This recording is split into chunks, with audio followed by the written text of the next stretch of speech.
Well, happy Sunday. Well, happy Sunday, everyone, and we're coming to you live on a beautiful day outside, August 23rd, 2020. And yes, this is Edmonton, by the way. Check out that blue sky. Yeah, check out the blue sky. We still have it out here for, I don't know, maybe a few hours more. That's about it, But we had to come out here and do the video here. And we do have some notes that we'll be looking down at just because we wanted to cover a few different topics and don't want to forget anything today. But firstly, we want to acknowledge you for being here and watching us. And we're really grateful for all your feedback and your thoughts and just the open conversations we've been having, at the rink with coaches. And it's been great, and thank you so much for all of your comments again from last week, the week before.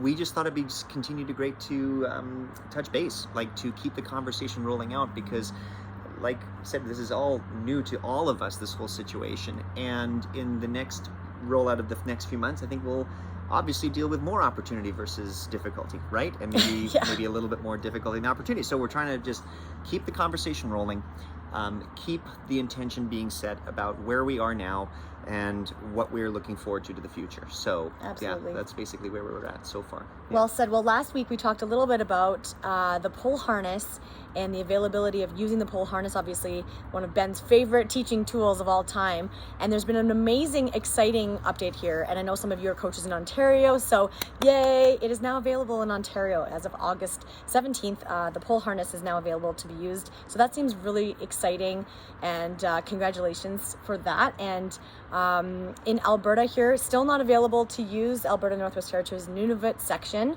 However, I've heard kind of through the grapevine that hopefully we'll know more about it in the next couple of weeks. So we're going to keep our ears to the ground. If you hear anything before we do, please let us know. Put a comment in the chat and let us know about it, because we want to keep ourselves as up to date as possible. We know that many of you have resources as well. Oh, for sure. And again, any more questions about that for your jurisdiction? I mean, we're in Alberta currently right now, but if it's the U.S., if it's overseas, anything like that, please contact your jurisdiction for the best available information at present time. I think that would be great, and ask questions when maybe some services would be available. When do they see a timeline?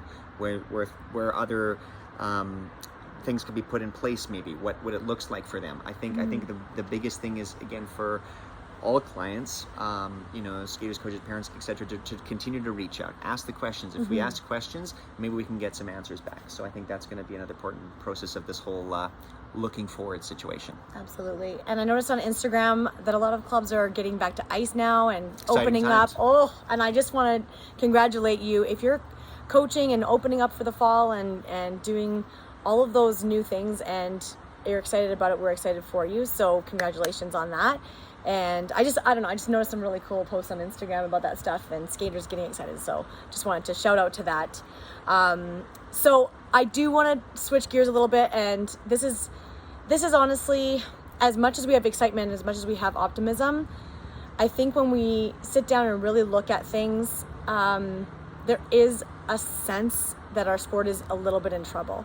And I don't mean that to scare anybody, but we can't be the only ones feeling a little bit of a squeeze as far as making sure that we have the numbers to fill the clubs. Like, I know that in Edmonton here, there seems to be some attrition with Learn to Skate. Obviously, some families maybe not feeling the most comfortable to send their skaters in with bigger numbers and groups and so on. And, we've just been really trying to be sensitive to that. Must be a feeling that goes beyond, even the coaches we talk to every day. That feeling of, wow, where's our sport going? What's happening? How are we going to make sure that those costs stay effective for families? Just the old model that we had before doesn't necessarily seem to be coming back online really quickly. So, well, and that's one of the things that's just been the reality of all of it too, and a little bit of gravity as well, weighing down on the situation, because we've got to look at going, okay, moving forward, and looking at say some limitations that they're currently in, right? Going, okay, how do we do this with current limitations, current maybe cost arrangements, going maybe some of the, say, Learn to Skate can't get 50% down. How do you do that? So there's always the how to, but also the reality of, okay, this is what it is, right? And this is what is having to happen, and how are we going to position things to make things work? So that's always kind of the front. It's maybe a little bit of trouble, but then always kind of, okay, how to do this next part of it, so that 2-3 months from now we can make things a go. And that's again, that's just a reality check and a challenge that I think that a lot of clubs across the nation are probably going to be dealing with the next little while. So I mean, ironically, with costs, right, and trying to understand them for families and skaters and everyone, it's funny that the one-on-one lesson model just might not be as viable going forward. And we have to look at those things, right? We have to be on this cutting edge as coaches and look at our careers and look at how are we going to make a sustainable environment to coach in, right? And although it may not be doing huge group numbers, maybe it is the time, right, to step into creating the smaller groups. Obviously distance, there's so many ways to do it in skating. It's been actually really simple to move that into practice on the ice, we've noticed.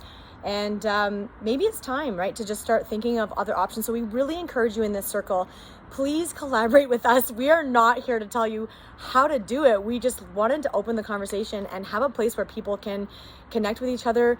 We need to brainstorm together. We need to all come together as coaches and use all of our thoughts and even crazy ideas and see what we can come up with to make this sport still fully alive and accessible. Well, and that's one of the things too. I mean, I know we haven't done the 2020 fall masterclass season as of yet because we're still working out details about how it's going to go and where we're currently allowed to go and things like this. But here's where, even last week, I had my first opportunity to do kind of a group class.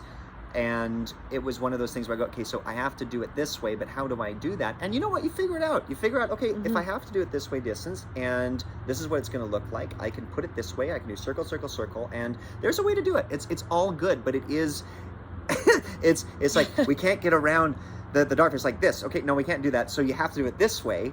And then you just make it work, and it ebbs and flows, and it becomes something new that we're doing, right? So it's all new, but ideas are really going to help now. So this is where if it's sharing ideas, new ideas about how do we do that, how do we run a group format, this is what the next conversation is going to be about, and we were going to kind of continue that in the fall. Is that correct? We're having a couple of ideas here that we're really on the cusp of putting in place, and again starts with ideas, but also in the implementation of it, we're looking at some hopefully exciting stuff coming up in the near future.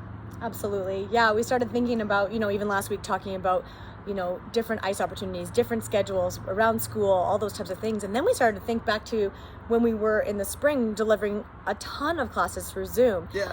And over the conversation it was like, well, why do we have to stop that? That doesn't make any sense. Why don't we keep offering these things? And then why don't we offer them with some ice time?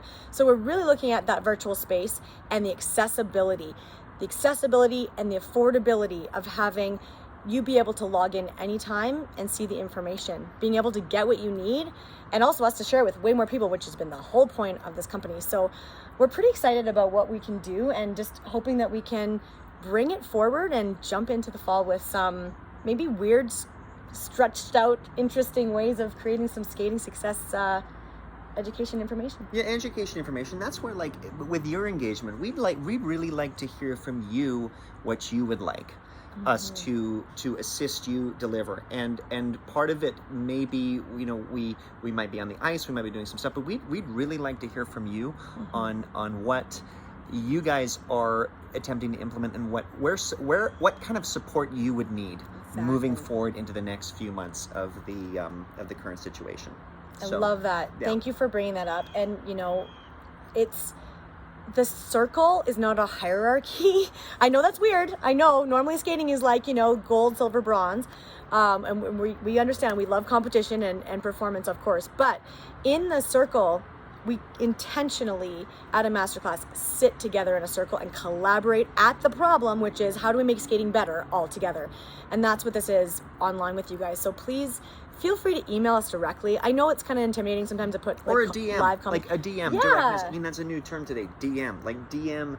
A message, Instagram, and any communication that comes at us, we're gonna take, and we're gonna hopefully get back to you in a reasonable amount of time and go, okay, that's generally noted. We got that, and we're gonna have the conversation about how we deliver, because again, this is all about the circle. This is all about, like you say, how we make it better.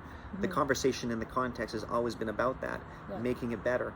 And I think that's going to be great. So we really do invite you to do that, because we'd like to hear from you. That helps us kind of put in some implementation, because it's been it's about engaging, and it's about back and forth. So we'd like to be a part of that for sure. And the last thing we have is an announcement. We have declared September is going to be the month of the axle. We're gonna do it. Yep. Axle month. We're gonna again, it's the how. The how will be rolled out in the next period of time. But you know, why not spend some time on a theme per month and really dive into just a focus point, a follow the one course until successful, the acronym focus. We're going to make it about the Axle September. Why not? I think that's a great idea. And we're just going to roll with it. And we're going to elevate, then rotate on that whole concept. So we're in. Absolutely. Awesome. Thank you guys so much for watching. And as always, here's to your skating success. We truly appreciate you guys. We truly appreciate you guys. And here's to all of your skating success. Hope you all have had a great summer. I've been seeing some amazing stuff online, and you know, here's to the next few months, and we'll be back hopefully within the next few weeks, just doing a couple more videos for you to engage. But yeah, we're all in the same conversation, so we just want to go and make sure it continues. So here's to all your skating success, and we wish you all the best. Absolutely. Thank you.